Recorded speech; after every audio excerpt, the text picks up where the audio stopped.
हमारी संख्या ज्यादा है, उसके बावजूद भी हम लोग मनुवादियों के गुलाम हैं।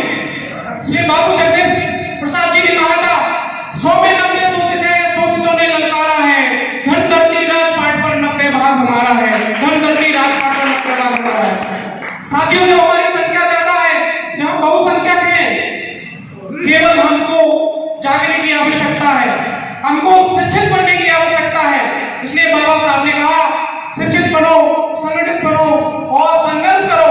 और जिस दिन हम लोग शिक्षित हो जाएंगे, हमारे हक और अधिकार के बारे में जानने लगेंगे। आज बहुजन समाज की विचारधारा को जो व्यक्ति समझ रहा है, जिसने बाबा साहब को पढ़ा है, बाबा साहब पर केवल फूल चढ़ाने से कुछ नहीं होने वाला है, बाबा साहब का नाम लेने से कुछ नहीं होने वाला है। बाबा साहब को हमको पढ़ना पड़ेगा, उनके विचारों को हमारे समाज में लाना पड़ेगा, उनको विचार को हमारे वर्ग में लाकर गांव गली मोहल्ला में फैलाना पड़ेगा। और उनको पढ़ने के बाद हम समझ पाएंगे कि सही क्या है और गलत क्या है। आजादी के समय बाबा साहब ने पिछड़े वर्ग को कहा था कि तुमको अधिकार देने का काम करेंगे, लेकिन पिछड़े वर्ग को भ्रमित करने का काम मनुवादियों के द्वारा किया गया। जो लोग बाबा साहब की बात माने, आजादी के बाद उनको आरक्षण दे दिया गया, लेकिन पिछड़ा वर्ग बात नहीं माना और आज भी उसका नाम ही रखा है पिछड़ा वर्ग। पिछड़ा वर्ग का मतलब होता है कि जो सबसे पीछा है, जो सीट से सबसे पीछे खड़ा है। आज इस देश में मध्य प्रदेश की अगर बात करें तो कल कमलनाथ जी कह रहे थे कि 55% आबादी है।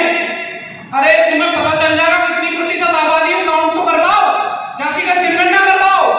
शिवराज सिंह चौहान, जिसके बारे में हम बात करते हैं, इनसे बड़ा झूठा मुख्यमंत्री पूरे प्रदेश में कभी नहीं मिला। 18 साल इस प्रदेश में राज्य करने के बाद पिछड़े वर्ग को 27% आरक्षण नहीं दिला पाए और अपनी कोटी में नारियल लेके घूमते हैं। इतनी झूठी घोषणाएं करते हैं, इतनी झूठी घोषणाएं करते हैं कि जहां जाओ वहां नारियल फोड़ते रहते हैं, लेकिन कभी हमारे बच्चों की शिक्षा की बात नहीं की। आज शिक्षा का प्राइवेटाइजेशन कर दिया है। बीजेपी के बड़े बड़े नेता कहते हैं ये हमारा देश खतरे में है, इसको बचाओ। अरे देश खतरे में नहीं है, इस देश की शिक्षा खतरे में है, इस देश का गरीब शोषित वंचित पिछड़ा खतरे में है। और मैं बताना चाहता हूं आपको, अगर ये देश खतरे में है तो अमित शाह का लड़का जो विदेश पढ़ने जाता है, उस देश को बचाने के लिए क्यों नहीं आता है? मैं पूछना चाहता हूं शिवराज सिंह चौहान से, अगर ये देश खतरे में है तो कार्तिक सिंह चौहान को इस देश की सड़कों पर भेजिए लड़ाई लड़ने के लिए। ये देश खतरे में नहीं है, इस देश में गरीब शोषित वंचित पिछड़ों का अधिकार खतरे में है। हमारे लोगों को केवल ये जानने की आवश्यकता है, हमारे लोगों को ये समझने की आवश्यकता है हमारे अधिकार क्या है। जिस दिन हम अपने अधिकार को जान जाएंगे, उस दिन हम ये पहचान पाएंगे कि हमारी ताकत क्या है। इस देश में जैसा कि बाबू जगदेव प्रसाद जी ने कहा था कि 90% हमारी जनसंख्या है, उसके बावजूद भी हमारे लोग, जैसा कि बहन जी ने कहा था कि एक नामनाथ है तो दूसरा सांपनाथ है। जब आरक्षण की बात आई थी आजादी के बाद, तो काका कालेलकर आयोग की रिपोर्ट लाई गई थी। काका कालेलकर आयोग की रिपोर्ट को कांग्रेस ने संसद में पेश ही नहीं होने दिया।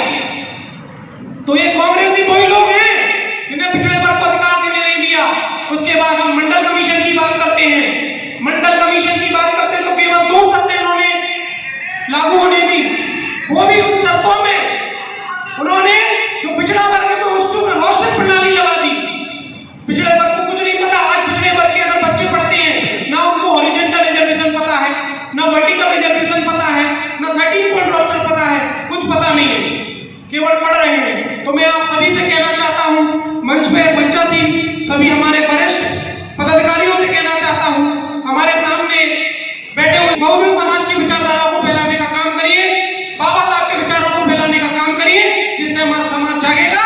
और मैं दावे के साथ कहता हूं, हम अगर एक व्यक्ति अगर विचारधारा को फैलाने का काम करेगा तो हम इस पौड़ी में बहुजन समाज पार्टी को जिता कर लाएंगे और बहन जी को मुख्यमंत्री बनाने का काम करेंगे। कुछ लोग कहते हैं कि पौड़ी में बहुजन समाज पार्टी कमजोर है। अरे कहां से कमजोर है भाई? पिछले 2 विधान